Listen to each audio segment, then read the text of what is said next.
Number 3 is Spokane Velocity. You can't see the rest of their name because they just refuse to put something in the middle that you can actually or see. because you chose the logo with the black text, but yeah. What am I supposed to do? The white text wasn't available on Wikipedia. Listen, I do what I do. Look, this is a team that got hot and made it to the final. Alex, who did they lose? And when I'm looking at this, more importantly, who did they gain? So this is a team that I would rate as being 100% improved from last year based on the departing players and who they were replaced with. Departing was Elijah Amidin, Josh Doling, Grayson DuPont, Ezreal Gonzalez, Morgan Hackworth, Amit Longmire, Ariel Mumba, Luke Merrill, Rojas, Joe Schmidt, Komarni Smith, and then Brooks Thompson and Peter Swinkles. Inbound. In replacement for these players, we have announced today Siobhan John Brown from Central Valley Fuego. We have Nil Vinyals from Richmond, breaks my heart. And then David Garcia from Northern Colorado and Lucky Opara from Northern Colorado, along with, I can't remember his first name, Nico Brett from Memphis. Marky Hernandez from Northern Colorado. So this is like, Northern Colorado part 2, it seems like. Yeah. Eamon, oh, sorry, go ahead, Alex. No, go ahead. Okay. Eamon, this was a team last year that they were really bad towards the end half, and then they got really, really good. Right? Like they figured it out defensively. My question really, because you see the attacking side, you see Vinyals, you see Lewis, you see Baptiste, who was also announced today, you see Brett, you see Lewis Hill. You believe in that. But was the defensive solidity real, or was that just a team getting hot at the right time? Look, my opinion was it was their coach Lee. Look, I have a really good relationship with Lee Weidman. I think he's up there with Dom as 100%. One of the best coaches in USL League One. I spoke to Lee, after our game and going into the final as well. We spoke, and even after that, he reluctantly, and I say reluctantly because he didn't want to, he changed his tactics. So we had played them twice. I think in the space of around 6 weeks before we actually ended up playing them in the playoff quarterfinal. And it was quite comfortable for us against them in terms of they were tight games, but I noticed I think it was the last game we played them right before we got to the playoffs. We beat them 1-0. It was a much tighter affair, but I remember thinking after the game, well, he's changed things up here. He's obviously worked on something here to try and solidify their defense and be hard to beat. And we did. We struggled to break them down. We finally got the goal, but we struggled. And he brought that into the playoffs. They were, especially, us, they were defensively, it was, and I analysed Spokane. We played them 5 times. I must have known them inside out by the time we played them in the playoffs. It was their best defensive performance. And then they might have even bettered it in the semi-final when they played Madison. They were excellent. They didn't give us anything. And you looked at us and I guess Madison as maybe 2 of the best attacking teams last year. And neither of us could break them down in the playoffs. And for me, it was down to the coach and the players buying into the coach and his tactics and what he wanted to do. Now this year, I have no doubt he's definitely probably going to want to go back to express himself as a coach. Not just bunker in and defend like they did kind of in the playoffs. They're going to want to go out and play. And he is a coach that likes to play, be expansive, move the ball through the thirds. When I look at, the teams that have brought in players and strengthened this year in the offseason, I think Spokane are, for me, by far the strongest. I look at their team. They finished 7th last year in the league. I can easily see this team getting into the top three and challenging. I mean, Nico Brett. I remember looking at Nico Brett for Birmingham a few years ago. Actually, it was more than a few years ago. When was he there? Was it 2018, 19?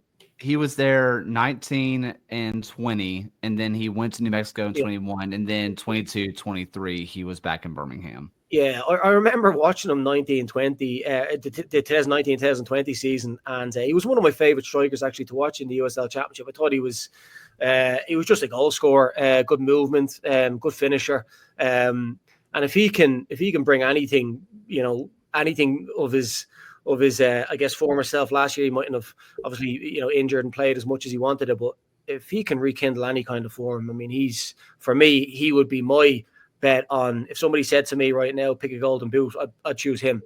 I just think he has too much quality and he's a natural goal scorer. And I think the way Lee Weidman likes to play, he likes to create a lot. They created a lot of chances last year. So I could see him getting on the end of them. And then you look at, I mean, Vinyals to maybe partner Lewis Gill, at maybe behind the striker. I don't know what they're going to play, but I mean, Vinyals for me, one of the best number 10s in the league. Easily top 3 number 10s in the league over the last number of years. So him and Gill together, I mean, they're going to unlock any defense. They really will. I thought the signing today was a top signing, Siobhan Brown. If they decide to play him on the right side, where I pushed up on the right side of the forward line. I mean, he caused us so many issues last year when we played against Fuego. I know Fuego, may not have, been the team together as a team and really, competed when they would have liked. But he's one of the players that stood out to me. I thought Siobhan Brown was excellent. I mean, he's so quick. And again, if he can tidy up his finishing, he'll get a lot of goals as well. And then for me, obviously, I look at Lucky O'Para. I think, and it's my opinion, Waldeck and Martin Gill are two really top USL League One fullbacks. I think Lucky is better than either of them. That's my opinion. I think he's excellent. I'm actually shocked Lucky didn't go to the USL Championship. I think he's excellent. And then David Garcia for us was he's just a natural born winner. Knows how to win, knows how to do it. He can mark the top strikers. You look at maybe that team going up against Westchester. Well, David Garcia, he's one of the best defenders at actually marking, saying, hey, look after this guy, make sure he doesn't score. He likes the challenge. It's like he gets excited and motivated by the challenge of playing against, top strikers. So I think they've strengthened everywhere. Maybe they would have liked to have brought in somebody to compete against Marancio, because you do look at Brooke Thompson who overtook that position. Again, I think he was a big part in terms of why they ended up so well. So you might look at that, but other than that, I think they're an excellent squad. Excellent squad all over. They're strong, and I think they have one of the best coaches in the league. So I can easily see this team for me, top 3 team for sure. Also, I think I accidentally said Jean-Baptiste earlier instead of John Brown. We just talked about Jean-Baptiste, so my brain was just in weird places.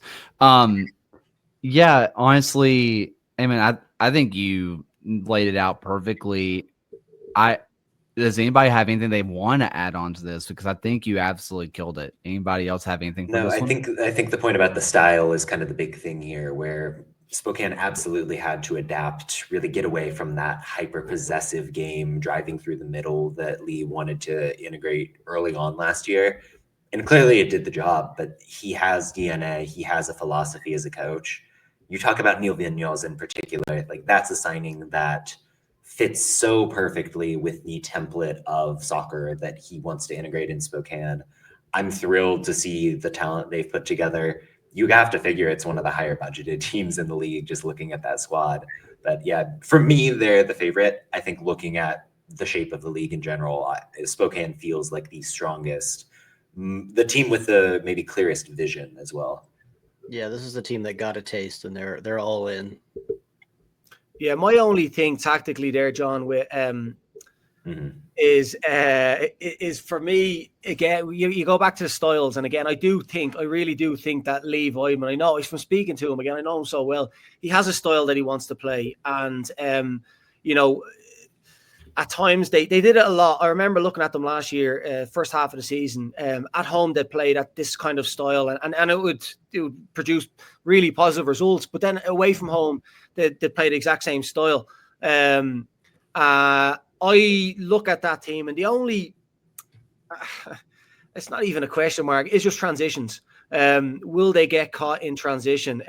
But I do think. I would have harped into Lucky O'Power and David Garcia. I mean, that was one of the things we worked on non-stop, transitions to defend and making sure we stifle them. So again, and they're both quick and clever enough players that I'm sure they can they'll help with that regard. But that's it. The transitions to defend with that team. But yeah, they're so well coached, and they've such a good team all over.